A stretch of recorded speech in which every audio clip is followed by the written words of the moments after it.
How do you pick?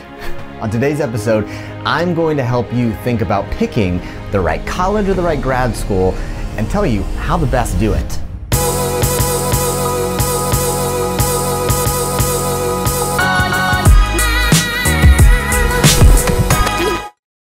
The question I get over and over and over again is, how do I choose between school A and school B?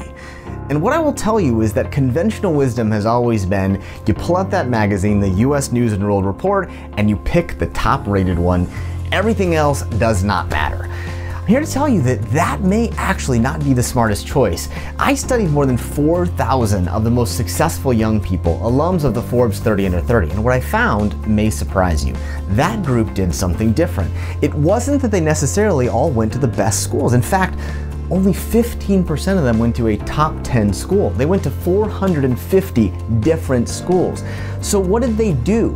Well, the thing that we saw over and over and over again is they actually optimized for flexibility over prestige. That's right, flexibility over prestige. So what does that actually mean? Well, what I'll tell you is that those are the sorts of people who said, listen, all these schools are sort of similar-ish. Which is the one that's going to maximize my opportunities while also not tying me down to a lead weight called debt? There's a crazy thing that happened a few years ago. Some researchers wanted to understand the value of going to a prestigious school. And so they studied people over a long period of time to understand the long-term outcomes for people who went to various schools. What was the earning potential, their happiness, their wealth, their well-being, all those sorts of things, depending on how prestigious of a school you went to. So for example, they took a group of people who got into a really prestigious school. Let's just say they got themselves into Harvard. But here's the thing that was different. They looked at people who got into those schools, not necessarily went. So if someone got into Harvard and went, they compared them to someone else who also got into Harvard, but instead went to a potentially lower prestige school, like a Tulane or a state school. They wanted to understand the difference between those people and their outcome. Here's the crazy thing. There was no difference. That's right, it didn't matter whether the person got into Harvard and went or got into Harvard and went somewhere else. The reality of it is, it doesn't actually matter. What matters much more so is the individual.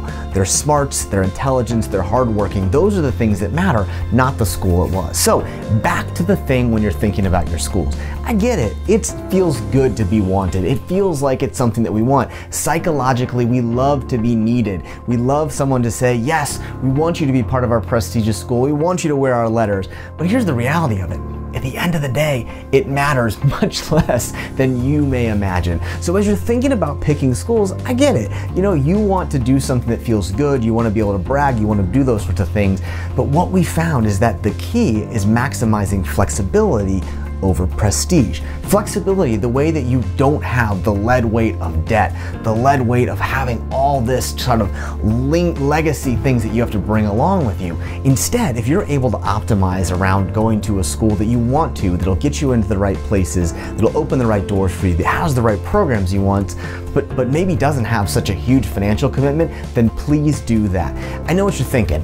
Listen, Eric, I want to go to the best school possible. That's going to set me up for success. Turns out that's not the case. Do the best you can to get into the best school you can. Work hard, be awesome. But at the end of the day, you're not more likely set up for success if you go to the best school or you go to the school that pays you the most. At the end of the day, it's more about you than it is about the school. And that's why when you're picking your school, pick the school you want. Don't pick the school that you think you should want.